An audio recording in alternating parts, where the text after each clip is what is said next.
All right. What's up, everybody, and welcome to another episode of the Fantasy Mafia podcast, NBA edition. My name is Jordan Jaika, aka Dr. Fantasy, and as always, I am here with my co-host, the Fantasy Caveman.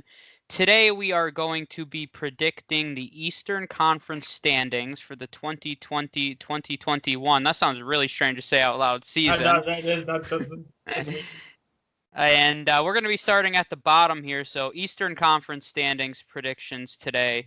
Let's kick it off at number 15. Who do you have in the 15 spot, Caveman? All right. Now this is, I feel like we're both going to have the same 14 and 15, but I think we might be flipped here based on our last conversation that we had. But I have the Knicks in here at 15. You jerk.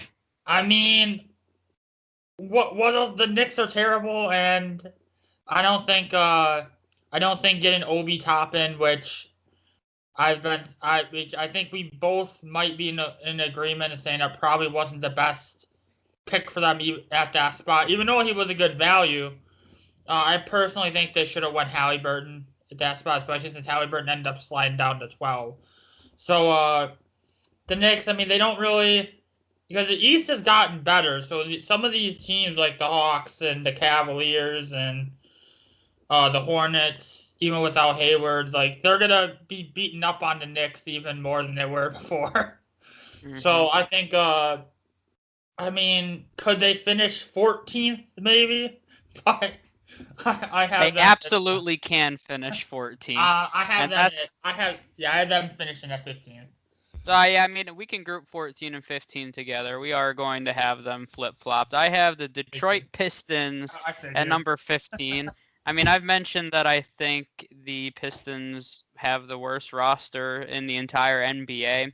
I will say, after looking at it a little deeper, they do have a little bit of a defensive presence. So I think defensively they're not going to be as terrible as they are offensively.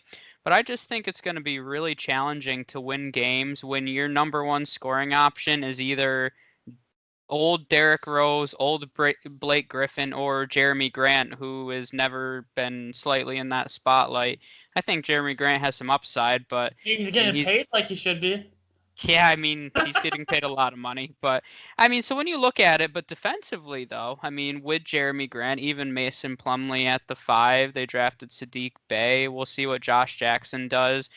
Dwayne Casey's their head coach. When he was with the Raptors, they were a pretty strong defensive team. So I do think they could be, not I'm saying dominant defensively, but they're going to be better defensively than they are offensively. But I just don't see how they're going to be able to score points to keep up with anybody. If we're being honest, you don't think Hayes makes that much of a difference setting them up? Not at 18 years old. I don't think so. But I do think that the Knicks have a little bit of potential. They have several high-end picks that we're kind of waiting to see what they're going to do. They have good old Tom Thibodeau there, so I'm sure that's going to have a huge impact. But, just for the record, I predicted every single game this season, and they were only separated by one game. So I don't have the gap to be very big. I'm just kind of intrigued by the combination of RJ Barrett, Obi Toppin. Maybe they'll get their act together and actually play Mitchell Robinson for more than 2 minutes a game. So probably not. It appears as if, at least at the outset, it's going to be him and Randall splitting minutes at center. Oh, that's still, and they have Nerlens Noel too, but Noel, not Randall. Noel. I was like, Randall usually plays the 4, but I don't know. Split at the center. Even Julius Randle is a better offensive threat than anybody on the Pistons. I could argue that RJ Barrett has more upside than anybody on the Pistons, so I just don't see them being very strong. Yeah. So, you got anything to say about the Pistons, since I'm assuming they're your 14 then? Yeah, other thing I will say is, you mentioned that Jeremy Grant, might arguably be their top, but I thought, that wasn't his role with his last team. Oh, it was not. We don't know. He could turn out to be a really solid offensive force for them. He just hasn't needed to do it up till this point. So now he's on a team with team in the Pistons where he's gonna be probably asked to be their number one option. I mean, Blake Griffin. I mean, I kind of forget he even exists at this point.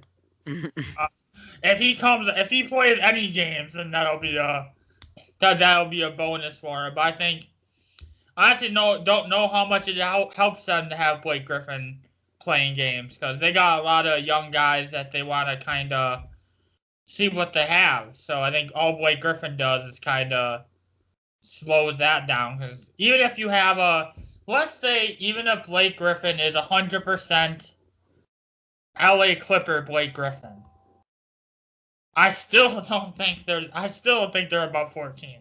There's just not any. There's just nothing. So I mean, I have them at 14. Like you said, just we pretty much said what needs to be said. I mean, I think the only reason why I have the Knicks at 15 and the Pistons at 14 because I just don't like Tom Thibodeau. So he automatically gets the 15th spot because he's the coach of the Knicks. All right, let's go to number 13 then. This is where it gets a little dicey for me. Spots 10 to 13 are either tied or within one game for me. So, I mean, they're all kind of jumbled up quite a bit. So, who do you have in number 13? All right, and I was when I was doing my research as well. While I didn't predict actual records, 10 to 13, very close together. At 13, I have the Chicago Bulls. I mean, this is more of a fact that we're going to talk about the other teams, but I just don't. First of all, that Patrick Williams pick. God, that made no sense. I don't know and we've been saying this might have been one of the dumbest decisions of the draft. I mean, not to knock Patrick Williams. I think he will be a solid defensive presence on this squad that really lacks some defensive identity, but they kind of really needed. I think what they needed was more shooting to surround the guys they had there. But I mean, they have a solid backcourt in Kobe White and which I do give them credit for not taking a point guard because now it's a good chance we kind of get to see Kobe White over a full season if he can kind of become that guy. But they just don't. I mean, they just don't have enough offense. They have a decent starting five, I would say.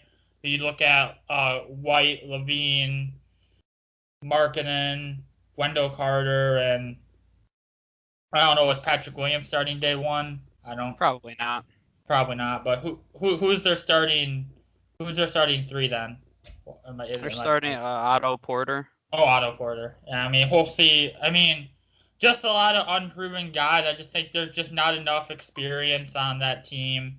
I think they have solid players. I don't think there's enough overwhelming talent to really vault them, into the next tier in the East. So, they're at 13 for me.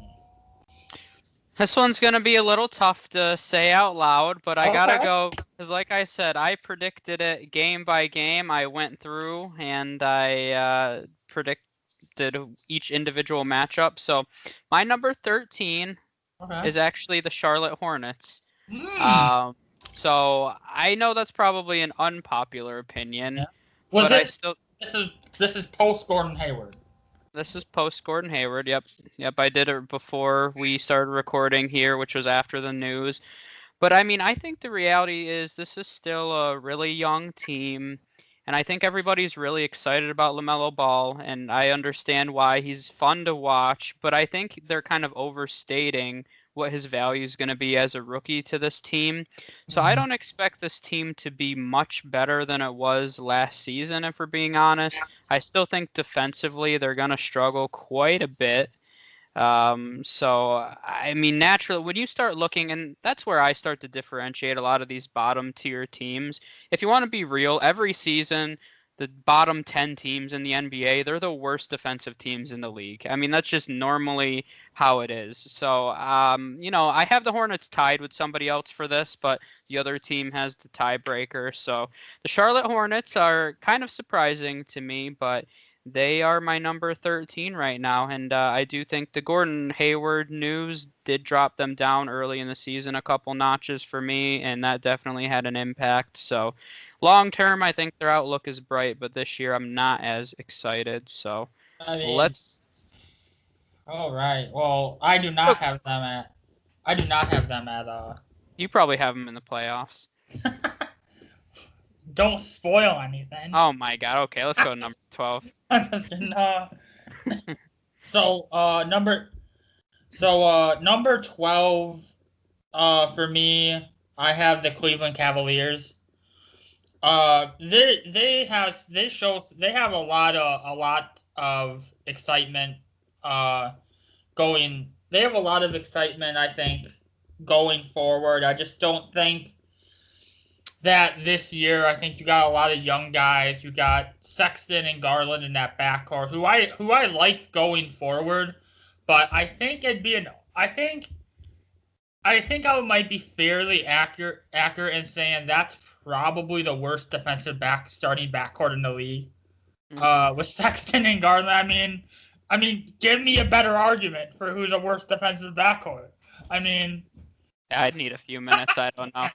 So that's the reality. I mean, if Kevin Love comes back and gives them, a presence in the middle, along with Andre Drummond, and I like Kevin Porter to have a bounce back year as well.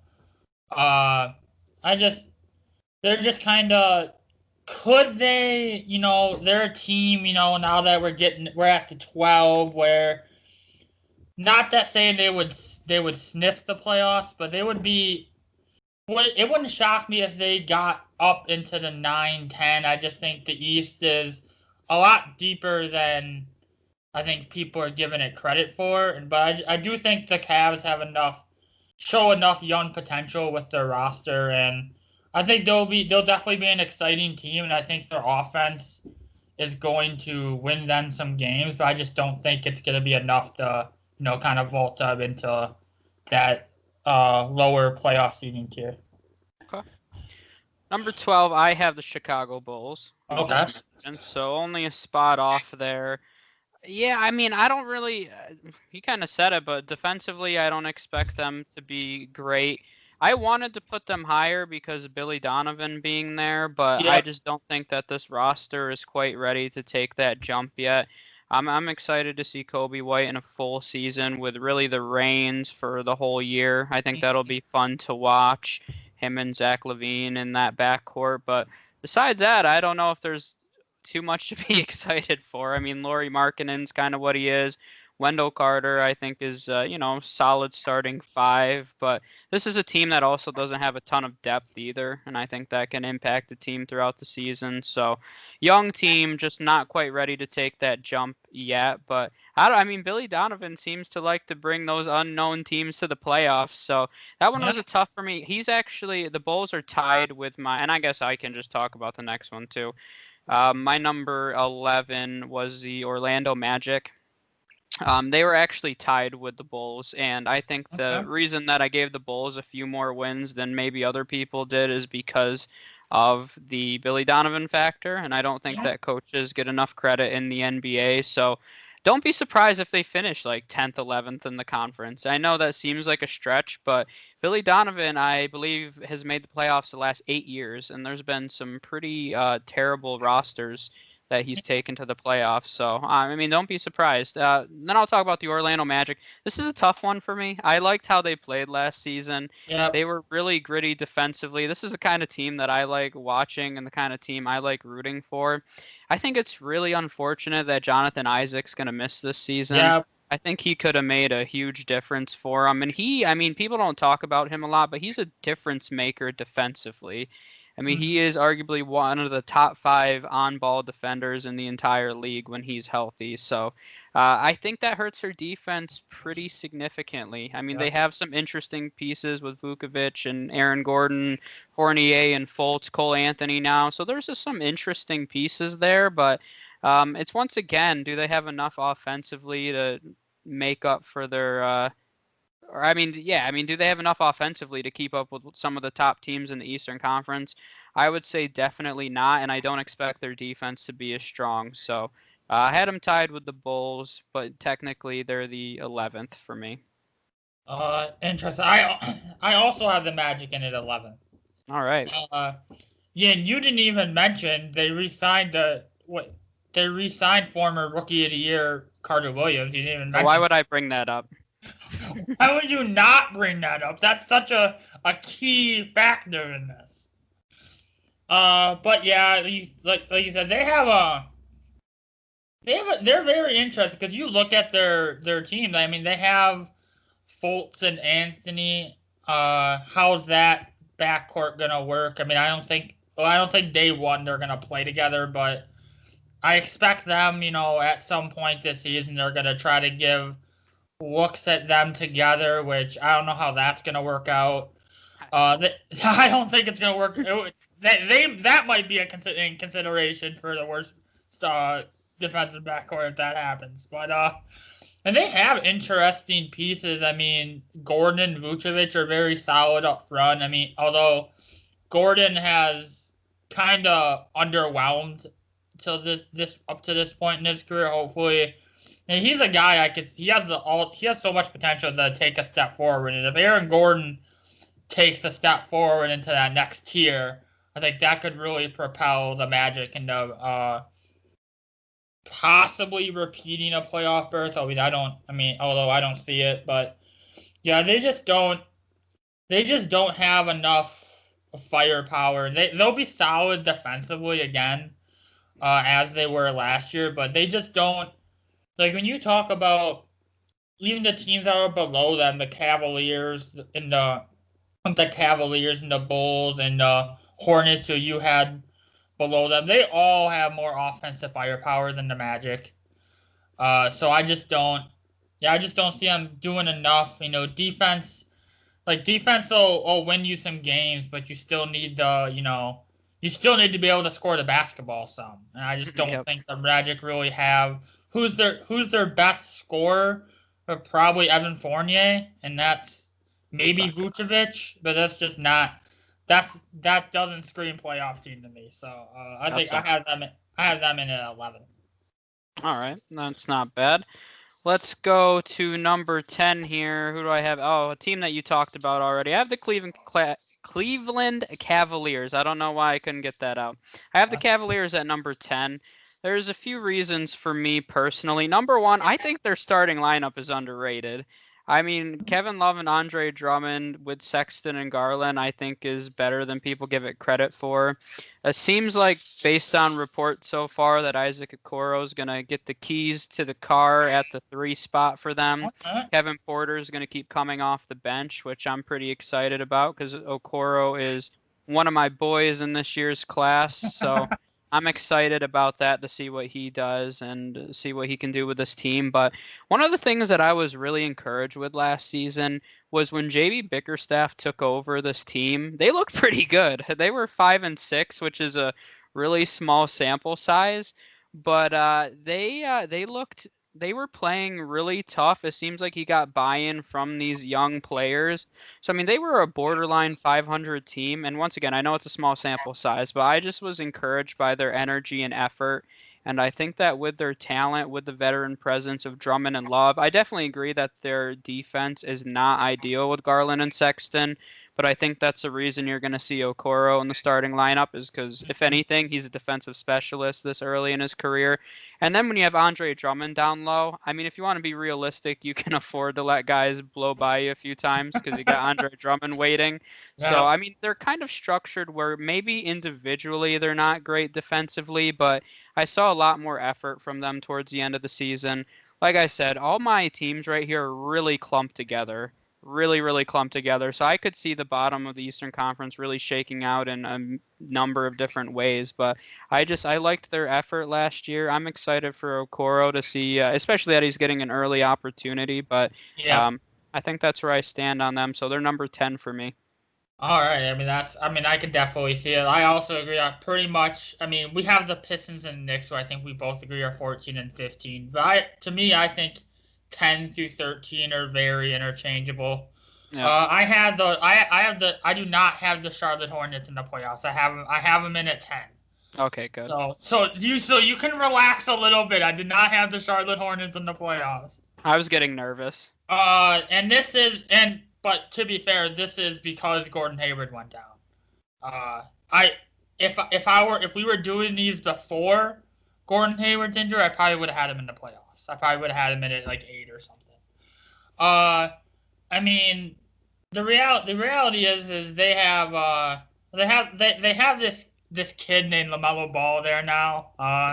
He might be something.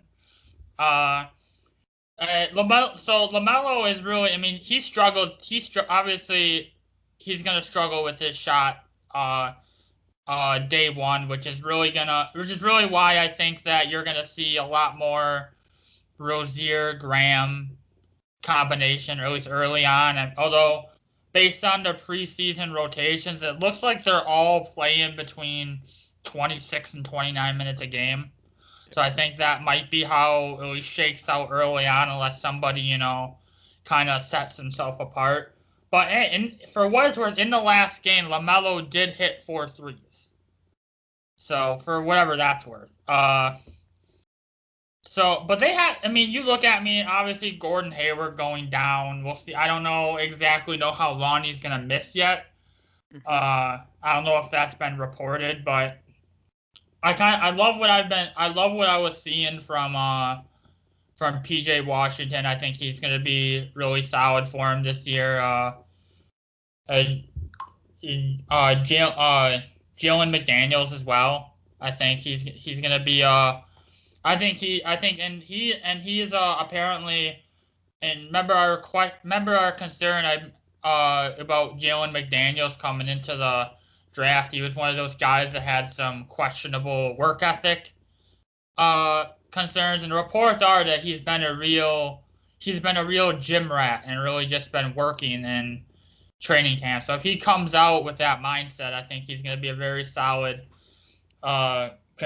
contributor for them. And it's a shame that Gordon Hayward went down. I really wanted to predict the Hornets in the playoffs, but I could not in good conscience do it after the Gordon Hayward news. I think that definitely knocks them down a few spots, unfortunately. So, but I just think this trio of guards they have with Rozier, Graham, and LaMelo is.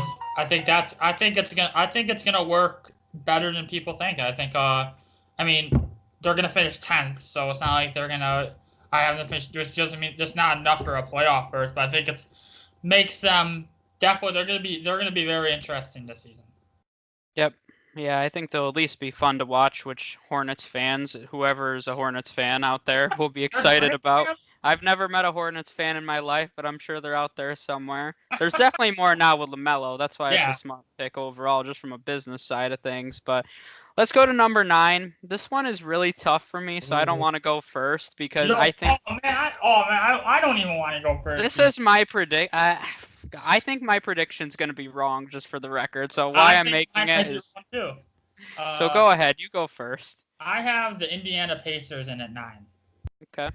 I mean, I don't know how much more wrong yours is going to be unless you have like the Bucks in at 9 or something. Oh yeah, they're not going to make it. But I mean, I think this is not so much an indictment against them. I mean, they're returning a pretty similar roster with Oladipo's at least there for now. Miles Turner's still there for now. They got Brogdon. I believe they have both holidays. Mm-hmm. But I think this is more of everybody else in the East got better. Yeah. Like a lot of these teams around them, look at the Wizards, the Nets, the Hawks, even teams like the Hornets, and just everybody else just got better, and they just kind of. Well, remember when we did their off-season review, like they did nothing. Like they signed a Holiday, but was pretty much it. So I honestly think this is just a product of them really not doing anything and not really making the moves to get themselves better. I just think too many other teams, got better and they just stood pat. So I think that's going to hurt them this season. Yeah, well, I guess we'll have the same 8 playoff teams then. So that's why I have the Indiana Pacers at 9 as well. Well, I don't like that. I don't like it. And I'll tell you why I don't like it. Okay. Is number one, they allowed the 3rd fewest points in the Eastern Conference last year. Okay. So their defense was very good last season. I think arguably just 1 through 5, you could argue this is a top 5 unit in the entire Eastern Conference. I think this is a really nice starting 5. Defensively, especially defensively, it's a really... Yeah, especially defensively. If TJ Warren comes out and plays like he did in the bubble last year, they didn't have Victor Oladipo the whole season. I think the reports are that Warren is not going to be available for the start of the season. The start of the season, yeah. He should be there at some point. So I mean, that's why it's tough. I love this team defensively, but I actually agree 100% that the teams that I had leapfrogging them just got so much better, where it's tough for me to say the Pacers are definitely going to make it. I'm interested to see because they got Nate Bjorgen as their head coach now, who is more of a defensive minded. I think he fits in perfectly with what they're trying to do. It's similar to when the Nuggets hired Michael Malone, and we're like, who's Michael Malone? And now he's a great defensive minded head coach. I think it was actually a good hiring decision the more that you look into it. And I think it makes sense for the way that they're constructed and what they're doing. Yeah. It feels wrong because I love them defensively. Yeah, I think they have a really nice lineup. They have some depth, like I don't know. It's just I think that weird about it too.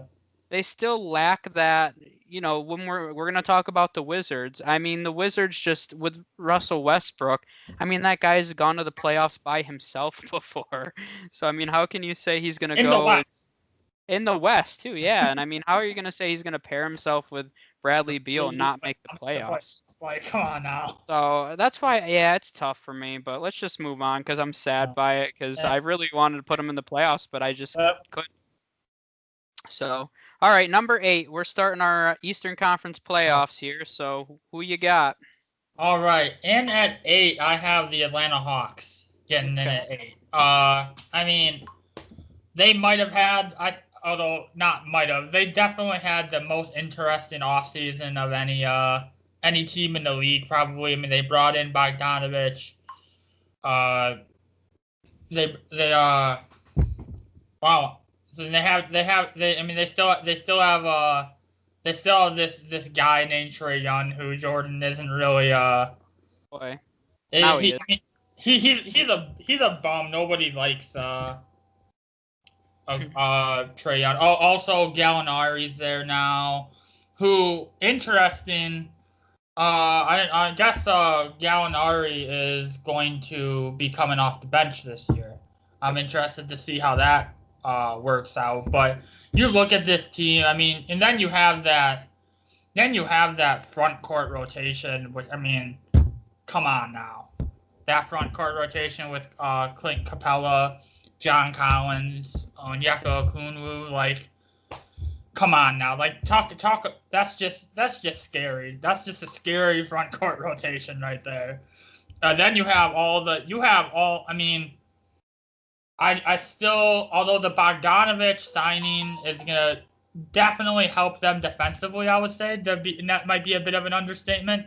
They weren't exactly known for their defense last season. Really? They weren't really known. They might have played worse defense than the Knicks. I mean... Well, that's kind of mean, but okay. Well, that's reality. They did. They allowed 7 more points per game than the Knicks. Ooh, that's a lot of points, by the way. 7 is significant. I mean, maybe this feels a bit as buying themselves a playoff spot essentially with their signing. Then they brought in Rondo, who I mean, he's interesting because I don't know how much he helps them during the regular season. I mean, Rondo the past several seasons is kind of basically coasted through the regular season, not really doing much.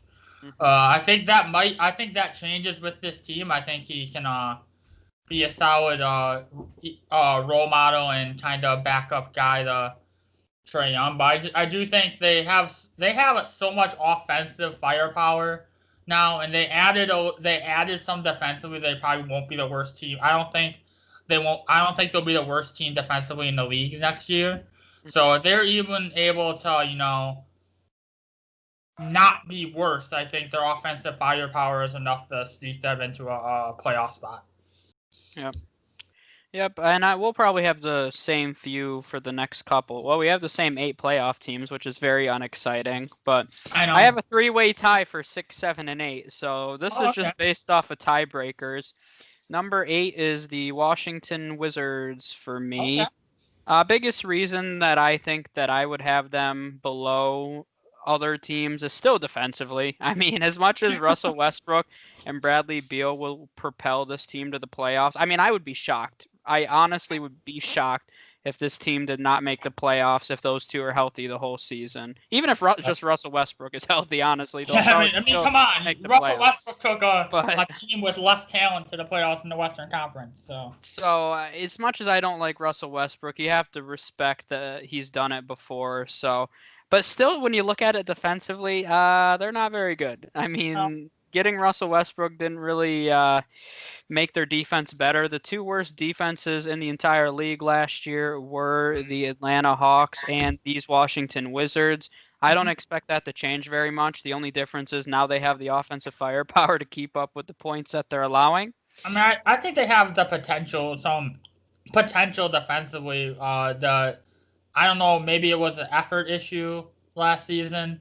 I don't think it's gonna. Okay, maybe instead of second to last, they're gonna be fourth to last now. I mean, either way, there's my bold prediction. But either way, I don't expect them to be super, super strong defensively. So that's why I think they fall in this bottom portion of the playoff picture in the Eastern Conference for me. So let's go to number 7 then.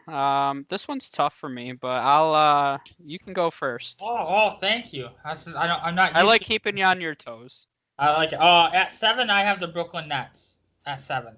Okay.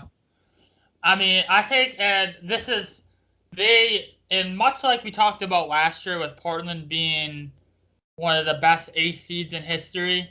That was kind of the notion going into the playoffs for them.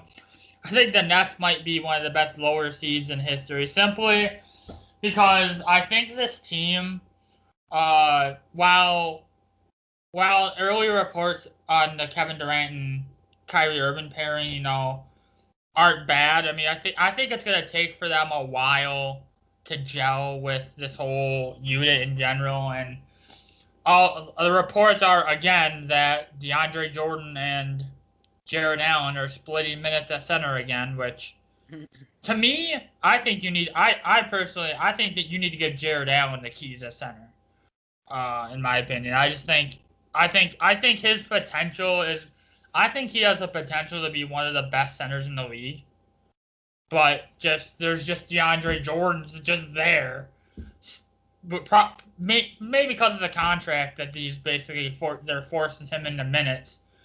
But I do think once this team, I think come playoff time, I still think I do think they're a championship contender. Don't get me wrong, but I just think the regular season really isn't gonna look insanely pretty for them. I think it's gonna take them a while to gel, and I think that's gonna really slip them. But I think come playoff time, they're gonna be gelled enough, and they're gonna be a championship contender. I just think it's the course of the season that's gonna take them a while to gel. Because we gotta remember, while Kevin Durant has looked good, Kevin Durant hasn't played basketball in like 2 years. That's nothing. I mean, basically, and Kyrie Irving, I mean, I think it could be fair to say that we don't know how committed Kyrie Irving is to basketball at this point. I think that would be I think that's a fair assumption. That we can question how much Kyrie Irving is into basketball, but I do think come playoff time they'll be fine. But I just think the regular season is going to be a bit rougher than people think. Okay. My number 7 is disrespectful. I'm just gonna say that up front. Are you putting the Bucks at 7? Because I might turn on. It's the 76ers. Ooh, okay. I just have a lot of these teams very close. And I still haven't said the Atlanta Hawks, by the way. Oh. But the yeah, I mean the 76ers, I loved everything they did this offseason. They have Doc Rivers. I love how they surrounded Ben Simmons and Joel Embiid with shooters like Seth Curry and Danny Green and Tyrese Maxey. I still don't know if they have enough firepower because those are great shooters to surround your stars with, but I still question when it's time to win a game who's taking that shot. I don't know, honestly. Danny Green, I guess, but I How did that work out for Danny Green last year? yeah, fantastically. So, yeah, I mean, it's a matter of, for me, I don't love their depth. I will say that. I mean, I pretty much just mentioned 6 players, and then after that, it kind of goes downhill pretty quickly. They probably go 8 deep. Well, they have Dwight Howard too, but I think, yeah, I'm still questioning their offensive firepower, even though I do like the direction that they went in this off season. So I think for me that they'll finish somewhere in that 5 to 7 range. It was very close for me, but as of now, I have the Philadelphia 76ers at the number 7 seed. So speaking of the Atlanta Hawks, I guess I'll talk about them because they're my number 6. I guess I had to bring them up eventually, unless I was going to have them number 1. I mean, so for me personally, number 1, you mentioned it, Gallinari coming off the bench. I mean, that right there tells you how deep that this team is. And for me personally, that's what makes them I think they're going to be a great regular season team. Now, I think in the playoffs that they'll get bounced in the first round pretty not I won't say swiftly, but I really think they're going to get bounced swiftly with playoff Rondo. Yeah, with playoff Rondo. But I mean, when you look at their roster right now, they legitimately, from what I can see, go 13 players deep. And they're all quality players that people know. It's not like I'm saying, Bruno Fernando, who's their 14th guy, according to my count. I mean, they have names like, Rondo and Herter and Cam Reddish, Okongwu coming off the bench now, Gallinari coming off the bench now. I think that their bench would not be the last place team in the Eastern Conference right now. So I think they'd maybe be better than the Pistons. Bench is better than the Knicks and the Pistons starting fives. So I think that within itself, over the course of a very long season, I think is going to do them a lot of good. So for me, that's really the differentiating factor. When you have some of these other teams that are, limiting their stars' minutes, and not to mention, we said that their defensive presence was suspect to say the least last year. Now, they were the worst defensive team in the league. But they, with the addition, Chris Dunn's going to miss the beginning of the season. I think that really sucks because I liked that addition for them. But it doesn't look like he's going to miss a ton of time. But I think this could be a middle of the road, maybe finishing between 6 and 8 for them defensively. So I think they could make that big of a jump. I think based on their signings, they're more committed to playing good defense. And not to mention, they do have some offensive firepower with a lot of these teams are going to be strong defensively. I keep saying, how are they going to score? That's not the case here because Trae Young, John Collins. They have a guy. They have a guy that can set him up. No, John Collins and Trae Young are the best pick and roll combination in the NBA right now. I think Chris Paul and DeAndre Ayton could fight for that spot this year, but we haven't seen it yet. But Trae Young and John Collins, to me right now, are the best pick and roll combination in the entire league. So when you have that offensive threat, you have Bogdanovic, who's going to be a strong 3-and-D guy for them. I just like the way the team's constructed. I think this is, if I was going to say which one of my predictions is least likely to happen, I think you could swap the Hawks and Pacers out of the playoffs, and that wouldn't surprise me. But I just like the way that the Hawks are constructed right now. I like it. So who do you have as 6 here? 6. 6. I have the Washington Wizards at 6. I mean, you kind of brought it up with Wall, and I just think that backcourt. I think it's the most exciting backcourt in the league. Any criticisms about Russell Westbrook's game coming into the season? I mean, he's done his best since he's arrived in Washington to kind of wipe out those criticisms as much as he can, saying that his only goal is to make Beal better and that he doesn't care about winning a championship.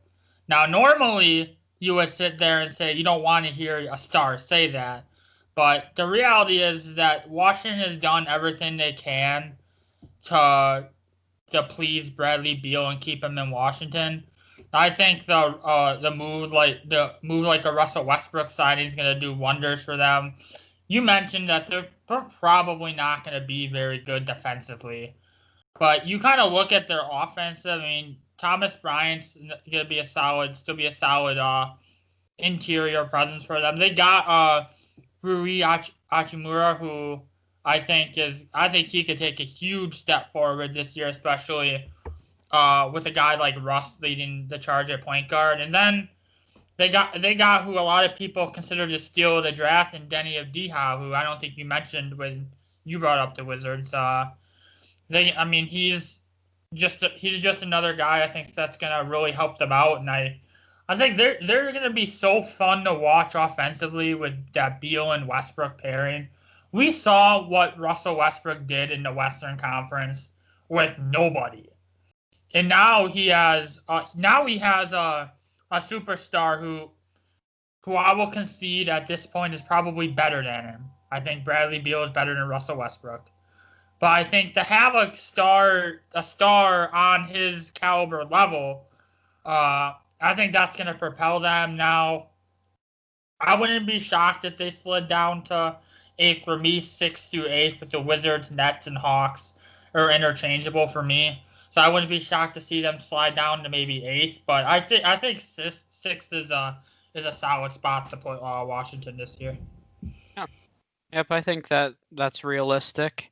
Let's go to number 5 then. I have the Toronto Raptors at number 5. And I'm a big Raptors supporter. I like the way that they play. Mm-hmm. I've mentioned this in a previous episode that we did. I'm very concerned. And I mean, concerned is a very strong word, but I think losing Marc Gasol at the 5 and their center position being a little more questionable this season is going to hurt them defensively. I'm not saying they're going to be a poor defensive team. Are they going to be one of the top 2 defensive teams in the Eastern Conference this year? Actually, they allowed the fewest points last year in the Eastern Conference last season. Do I think that they're going to do that this year? I do not. And I think that they anchored this defense, or Marc Gasol did specifically. And I think that's going to hurt them pretty tremendously. Because besides that, they pretty much have the same team with Lowry and Van Fleet and Anobi and Siakam and Terrence Davis, Norman Powell, some of those younger guys coming off the bench. They go pretty deep.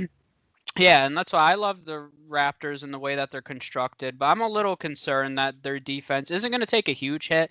We'll say maybe they allow 3 more points a game this year. They'd go from being the best to maybe the 4th best defense. And I think the top of this conference is so strong that could knock them down a few notches. And I mean, let me tell you that from 2 to number 5 here, they're separated by 2 games. So, I mean, it's pretty bunched together for me once you get to the top 5 here. So, that's where I have it. If I was to say why would the Raptors finish in 5th, though, my answer would be because defensively, I think they'll be slightly worse. Not a lot, just slightly. That's a very fair assessment. So I have the Sixers at 5th. I like you. I love the moves that they made this offseason. I think the Doc Rivers hire, who I think is a consensus that he kind of got a raw deal on how it ended with the Clippers. I think, especially since the Clippers just went on and hired Tyronn Lue, who was on that staff too, during that collapse. So, but I think you got Doc Rivers there now. They made a bunch of moves that kind of help address their weaknesses. I mean, they brought in Seth Curry. They brought in Tyrese Maxey, like you mentioned. So I think they're gonna be better offensively. I think their glaring weakness is that you can argue most of the teams that we have in the playoffs have that guy where okay, game on the line, we need a shot to win. He's taking that shot. Like we have that almost every playoff team. Pretty much every playoff team in the East, I would say, has that guy. The Sixers don't have that guy. And that, I think, is going to hurt them. I mean, you gonna like who you like? I'm really trying. You gonna give it to Seth Curry? You gonna give I it to? guess. I mean, do you trust Joel Embiid? I certainly don't trust Joel Embiid to take a final Ben shot. Simmons is going to take a game-winning Oh God! three-pointer. If Ben Simmons is his first, if Ben Simmons is a game-winning three-pointer, that's not like a half-court heave. Somebody should bet on that right now. Just a payout would be amazing.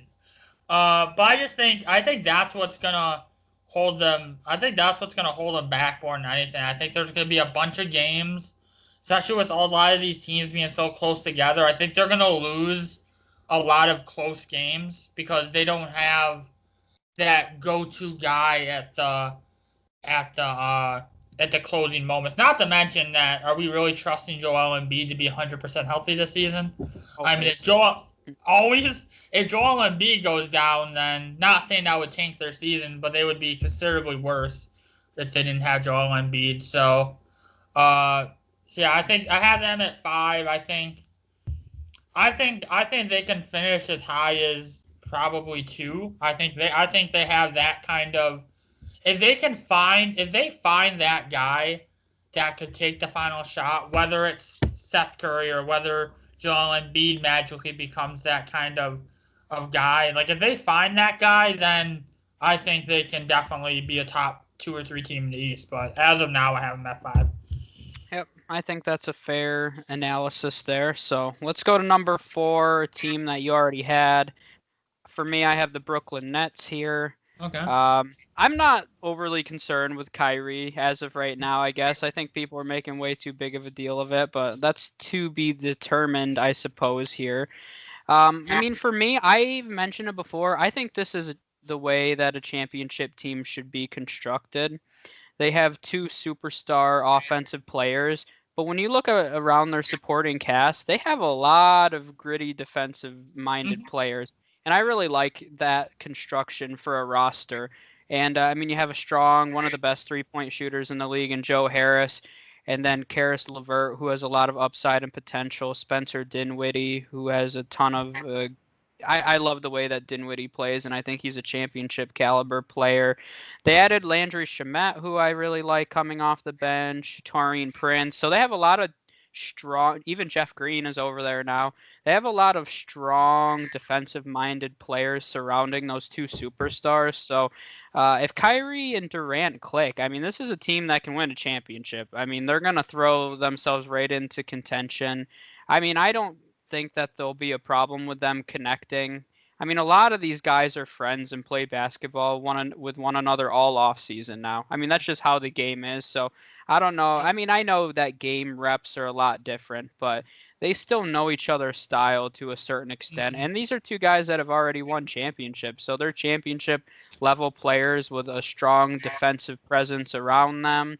We'll see how Steve Nash does. I mean, we have to remember he's a rookie head coach, but I don't think that matters in this situation if we're being honest about it. So I like the way they're constructed, and I wouldn't be surprised if they made it all the way to the Eastern Conference Finals. All right. That's very. I mean, like I said, I just think the 7th place for me is more of a lack of experience. I think we kind of differ on Kyrie's commitment to basketball at this point. He's an artist. Just let him be an artist. Oh my God. That's a whole nother thing that we can go off on. But all right, moving on. I think we're at number 4 here at this point. Number 4, yep. I have the Toronto Raptors at 4. Okay. I mean, I think this is, and I think ever since Kawhi left, they've been very disrespected.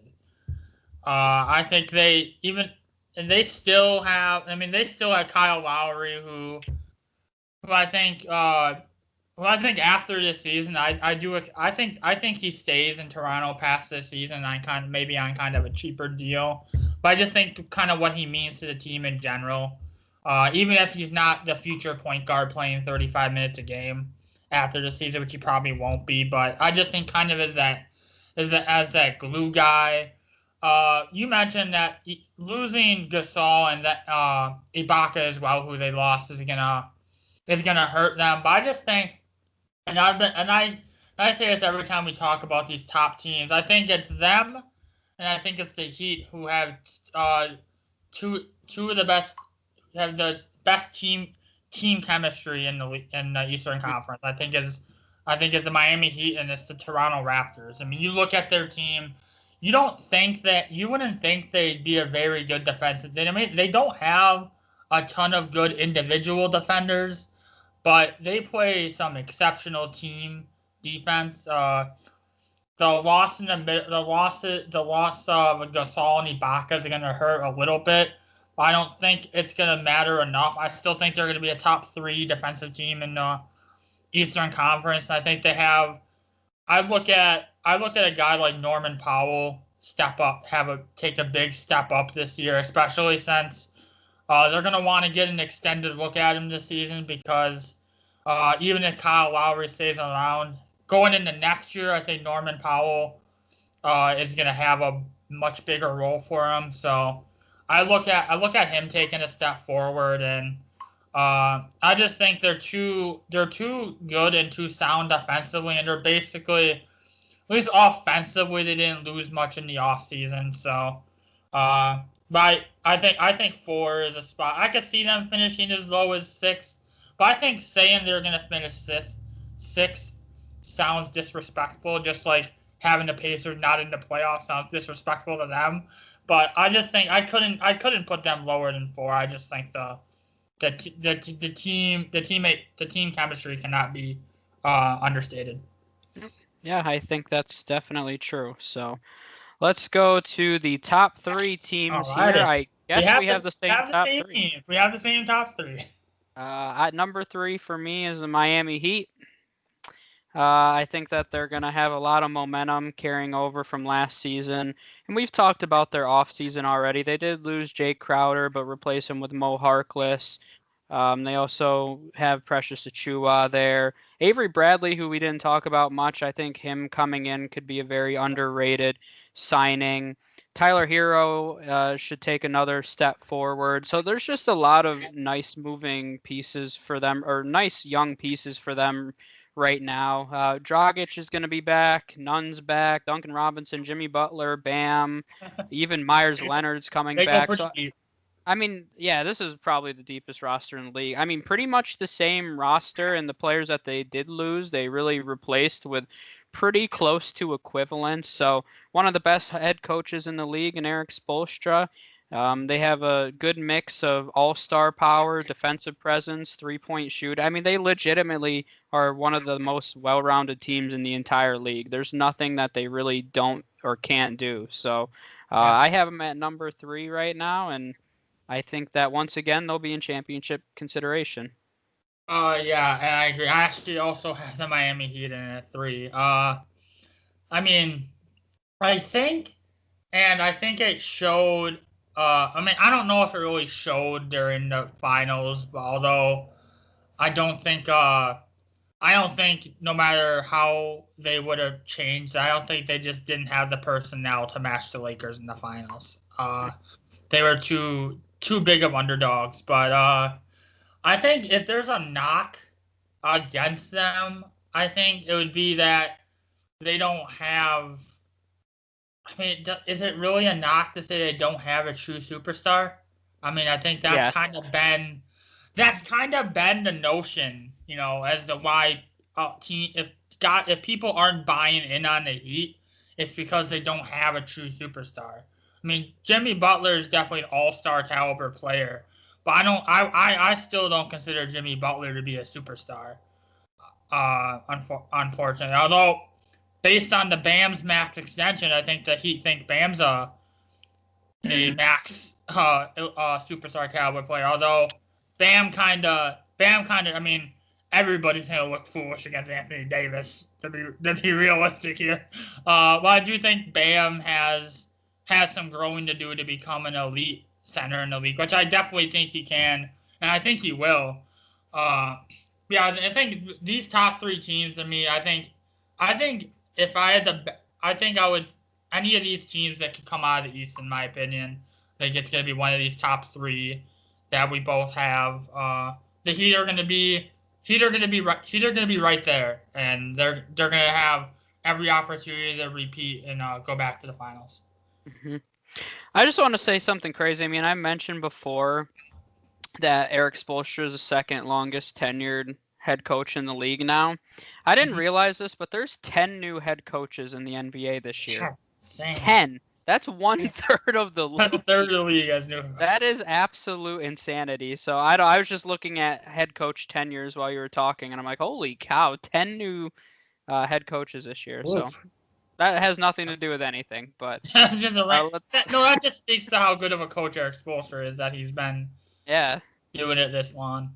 That's pretty incredible. So let's go to number 2, which I'm assuming our top 2 are in the same order then. I have the Boston Celtics at number 2.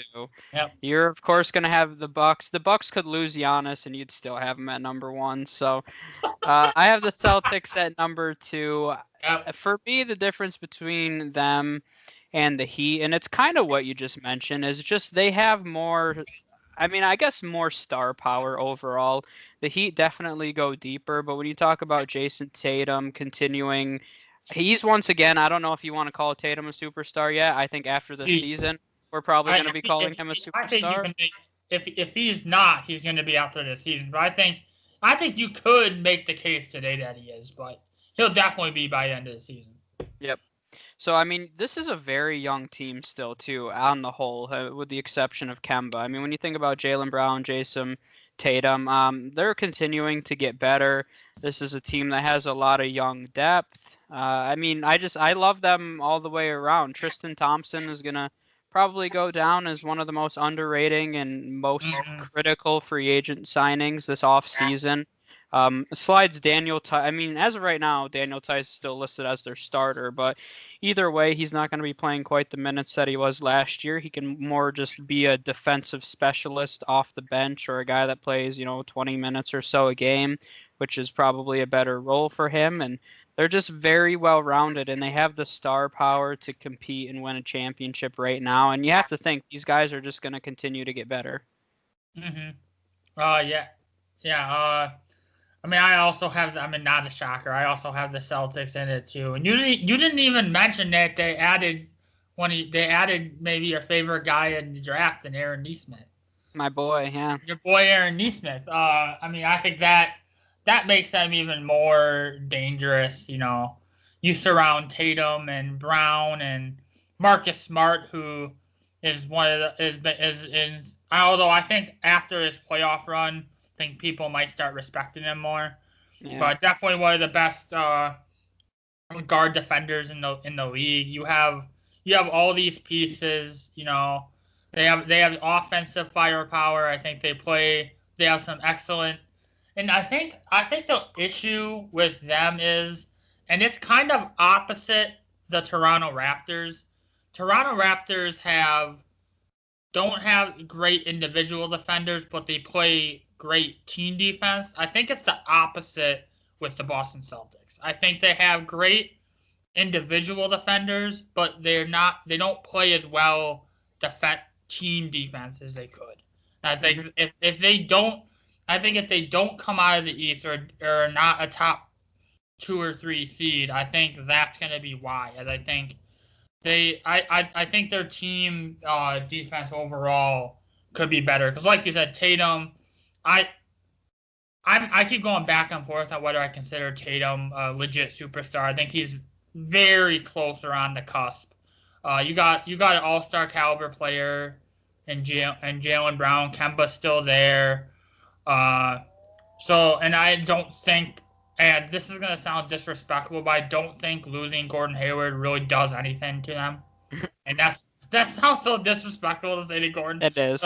But I honestly don't think it really matters. I don't think they were very good with Gordon Hayward on the floor. So I think they're going to be a top. Them and the Heat, in my opinion, could flip at 2 or 3. But I just think that the Celtics are very well-rounded. They're going to be a title contender. So that's where it's at. Yep. All right, so number 1, very unexcitingly, is the Milwaukee Bucks.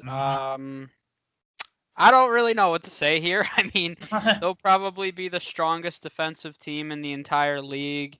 I think the addition of Drew Holiday kind of solidifies that. Even with a guy like Bobby Portis coming off the bench for him now too. And I don't know, we didn't talk about how we were going to structure talking about the playoffs, but I'll just say it now to make you happy, Caveman. The Milwaukee Bucks are going to win the NBA championship this year.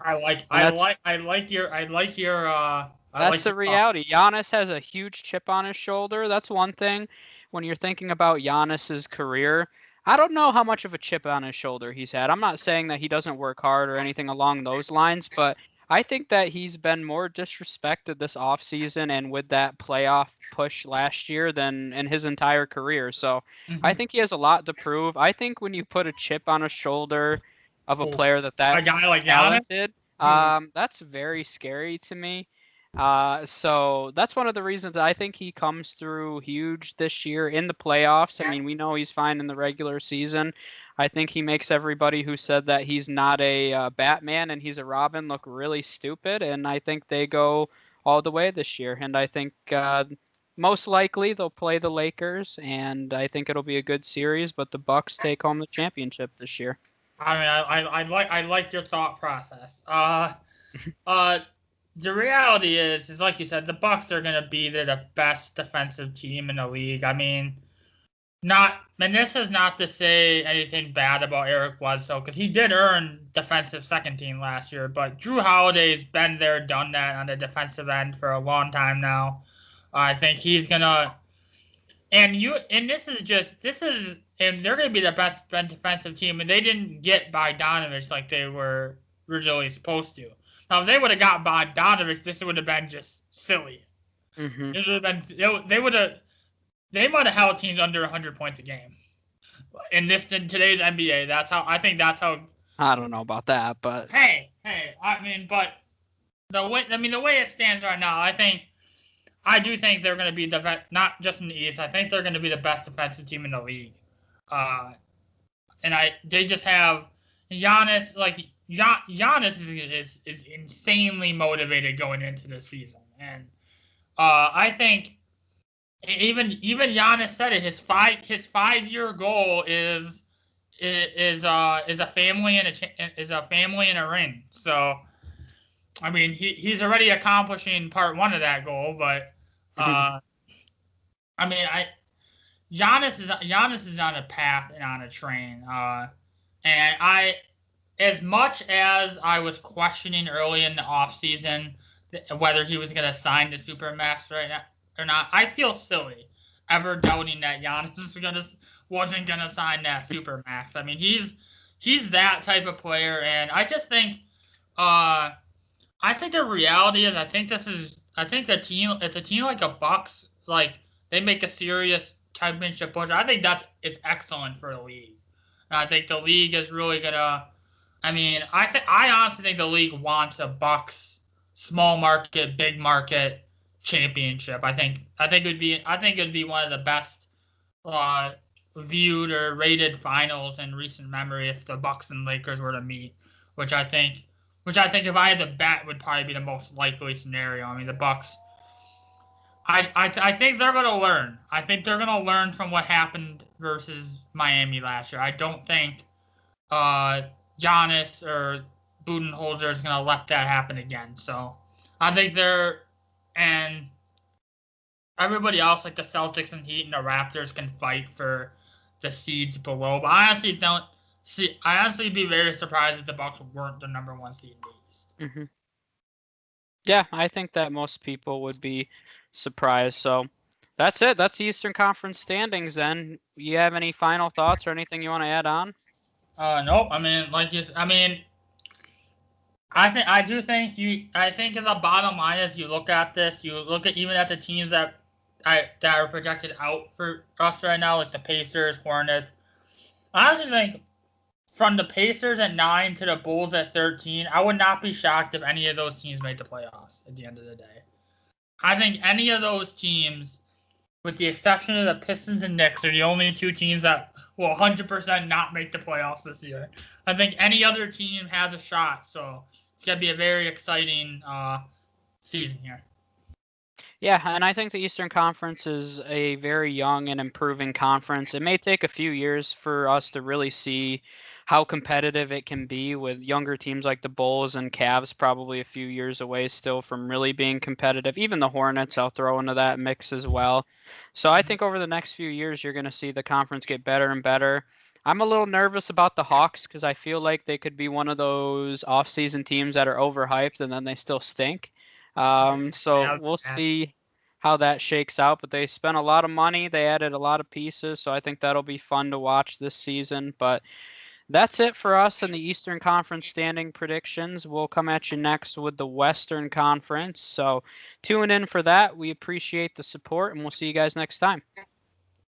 Yep.